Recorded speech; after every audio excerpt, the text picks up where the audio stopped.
See the top of the page where it says, has your name in Japanese next to the word for name in Chinese.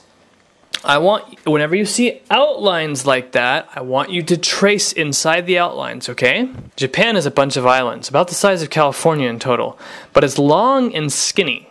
So in the north, the weather's like Canada or Washington, and in the south, the weather's more like Hawaii. What we're going to learn now is all the vowels in Japanese. Believe it or not, even though there are only 5 vowel letters, there are still at least 9 vowel sounds in American English. But Japanese is much more simple, much easier in that regard. There are only 5, so each one can be written easily with English letters. These 5 sounds are in almost every sound you can make in Japanese except for a lone N. So the only sound that can be by itself that's not a vowel in Japanese is N. So the 5 vowel sounds are A, I, U, E, O. There's going to be a video for each symbol.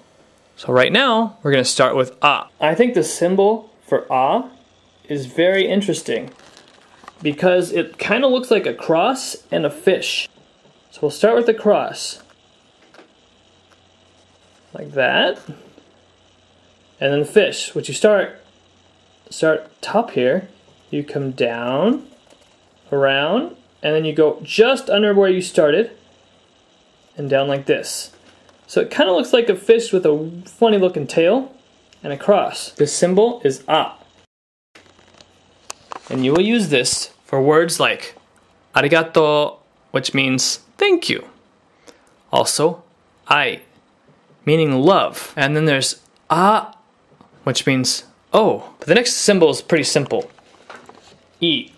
I don't mean E like this, because this doesn't have the sound of an E all the time, right? Sometimes it says sometimes it says E.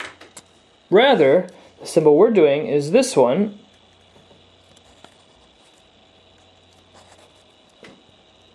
Pretty simple, huh? Just go down, up, down. That's it. You don't want them to be too far apart though, like I kind of did here. They need to be close enough so you know that they're there. Also, you do this, they need to be close to the same length. In English, we would use the letter I for this sound. But it's not pronounced I, it's not pronounced I, it's pronounced E, always. Let's say you saw this word right here. If you saw that, this Japanese word, you wouldn't read it mikan, because there's no a sound in Japanese. There's also no I sound in Japanese. You would read this as mi-kan.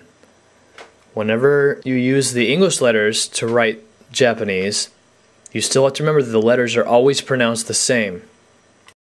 And I is used at the beginning of words like itoko, which means cousin.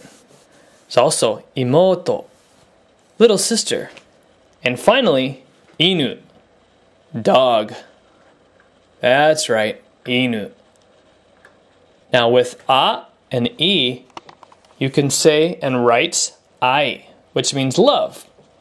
So you don't need anything else. Just those 2 letters that you learned, you can say and write ai. The one that's not in outline is the Chinese version of I. It's a lot harder, right? But if you look at it, you can see a piece of the Chinese symbol has the symbol for mind or heart in there. Can you find it? There it is. A lot of different words that have to do with thinking or feelings have that in there. じゃあまた明日